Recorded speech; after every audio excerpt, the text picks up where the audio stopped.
दाऊदचा साथीदार सलीम कुत्ता याच्यासोबत केलेला डान्सचा मुद्दा आजही विधानसभेत गाजतोय। हे देशद्रोही कृत्य असून याची चौकशी करावी अशी मागणी शिंदेंच्या शिवसेनेचे मंत्री दादा भुसे यांनी केली आणि या प्रकरणात दोषी सापडलो तर जाहीर फाशी घेईन असं वक्तव्य त्यावर सुधाकर बडगुजर यांनी केलंय।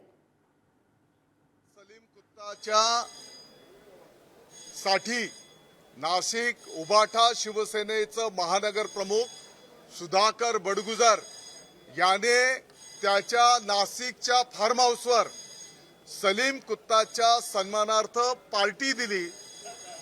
त्या पार्टीमध्ये इतरही क्रिमिनल्स त्या ठिकाणी उपस्थित आहेत।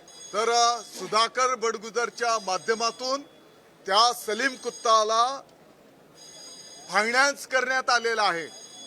मला वाटतं की हे देशद्रोही देशाच्या विरोधात हे कृत्य आहे आणि म्हणून सभागृहामध्ये या संदर्भातली चौकशी करण्याची मागणी आम्ही त्या ठिकाणी केलेली आहे। ज्यावरती कोर्टात ते न्यायालयीन बाब आहे, न्यायप्रविष्ट आहे। ही तक्रार प्रवीण गेडामांनी मला नोटीस बजावण्याच्या आधी माहिती मागवण्यासाठी त्यांना ही पत्र पाठवलेलं असेल, परंतु माझी रिटायरमेंट व्हॅल्यू जी ठरलेली आहे 30 लाख रुपये, मी कंपनीकडनं 30 लाख रुपये घेऊन मी रिटायर झालेलं आहे। आज वृत्तपत्रामध्ये बातम्या आल्यात की 33 लाखाचा भ्रष्टाचार वगैरे असं काहीतरी ह्याला फोर्जरी वगैरे असं, पण ते माझे रिटायरमेंट डीड रजिस्टर्ड डीड आहेत, प्रत्येक गव्हर्नमेंटचे एव्हिडन्स आहेत, प्रत्येक डिपार्टमेंटचे पत्र आहेत।